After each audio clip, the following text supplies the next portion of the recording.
Hello, everyone. Good afternoon.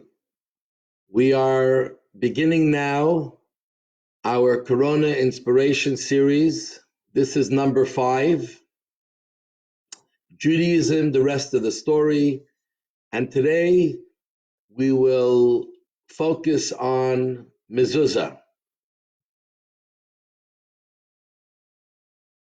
So, as we know, how do you tell if a home is a Jewish home?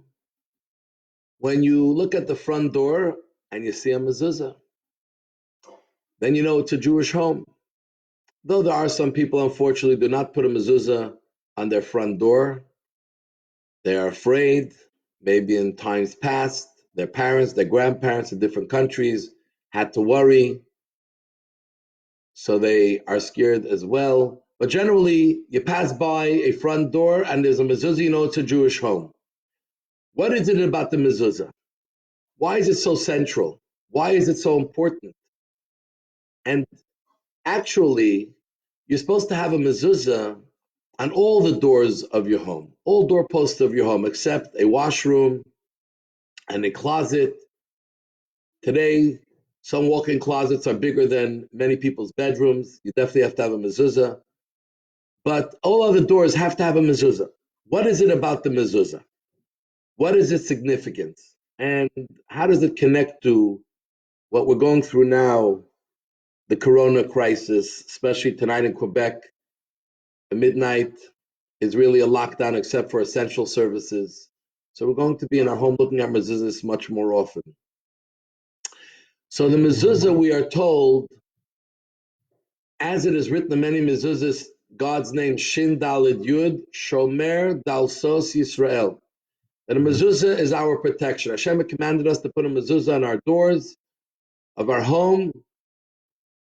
Every door in our home, we put it as well on our business doors, because the mezuzah represents God protecting the Jewish people. It's actually much more than God protecting the Jewish people. The mezuzah is the source of blessing. The source of blessing for all of us is in our home. And when our home has a mezuzah, the source of blessing is a direct channel from God. That is the reason why the Rebbe, very often when people wrote to the Rebbe with different issues, medical issues, other family issues, the Rebbe would first ask them to check their mezuzahs and make sure that their mezuzah is kosher. And not only is it kosher, meaning the parchment and the writing, because over time, even if it was kosher at one time, it can wear off, especially with the change of temperatures, winter and summer, especially in colder climates or very hot climates. But as well, that the mezuzah is placed on the door in the right way, on the right side of the door, facing the entry of where you're going into, or the way the door opens. So the mezuzah is the channel for your blessing. When the mezuzah is fixed, and it's well, and it's kosher, then the blessings are flowed directly to the people in the home, not only while they're in the home, but even when they're outside the home. And that is really what the power of the mezuzah is, God's protection, but God's blessing as well. And I want to share with you a story.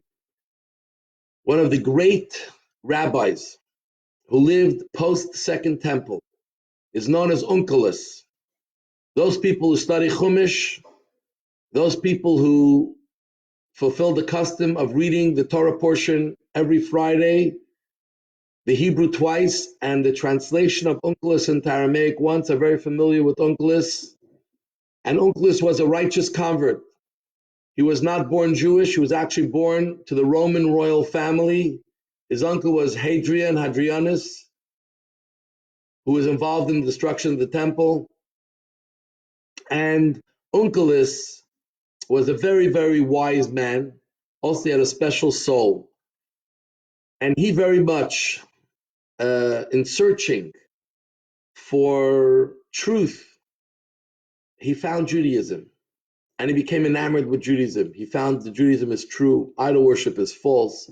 All the things that are going on in the world of the Romans is all indulgence for their own personal interest. And he really very much wanted to become part of the Jewish people, but being part of the royal Roman family who had destroyed the temple, who were keeping the Jewish people very much enslaved because of the second revolt of Bar Kokhba with Rabbi Akiva. It was very hard necessarily to go and become a Jew. So he one day came to his uncle Hadrian and he said, Hadrian, I have a question. I've studied so much, but what does knowledge bring to me? There's nothing that I gain from the knowledge in real life. I want to start going out into the business world and investing. Give me some advice. And Hadrian was very happy. His nephew came to him. He knew he was a smart young fellow. And he said, all my money is available to you to invest. But let me tell you something very important you should know. Look for something that has incredible inherent value, but people in the world do not value it much. Buy it cheap. Because then when you go in at a cheap price, you ultimately get a lot more of the value when people recognize the value. Right? We all heard of value investing, Berkshire Hathaway, Warren Buffett. It doesn't come from him. This advice has been around for a long time. So he left, and lo and behold, he went to Jerusalem, and he joined the Jewish people, and quickly grew to become a great scholar. He learned under Rabbi Eliezer ben Hyrcanus and many others, dedicated himself incredibly and became not only a great scholar, but a holy man. And he realized that most Jews do not speak Hebrew. And though the Torah was translated into Aramaic by Ezra, the scribe, hundreds of years earlier, it had been lost, and he found that he wants to bring it back. He translated the entire Torah into Aramaic, and there's a lot of divine wisdom and inspiration in his words and understanding what the Torah is telling us. And he became a great scholar. Hadrian, meanwhile, heard that his nephew has become a Jew. He was enraged. How does someone from the royal family become a Jew? And immediately sent a group of people to come bring him back. And they come to visit Unculus, and he invites them into the home, a nice soul as he is, and he sits down with them, and they say, what's going on here? Your uncle's very unhappy you're a Jew. And he starts telling them what Judaism is all about. And they're enamored, they're listening. They say, if you became a Jew, and this is what Judaism is about, help us convert as well. So Hadrian realized that his group did not come back. He sends another group. He says, bring him in chains. I want him back here. Do not get into any conversations. Don't take his tea and his hospitality. And they go there and they say, your uncle wants you, come. There's no time for talk. See, as he's backpacking his bags, he says, you are, the Roman Empire is a great empire. And you have many different levels of layers of people. And everyone carries the torch for a next person. This one carries the torch for the one higher than them, the one higher than them. And someone carries the torch for the emperor. But who does the emperor carry the torch for? So they said the emperor doesn't carry the torch for anybody.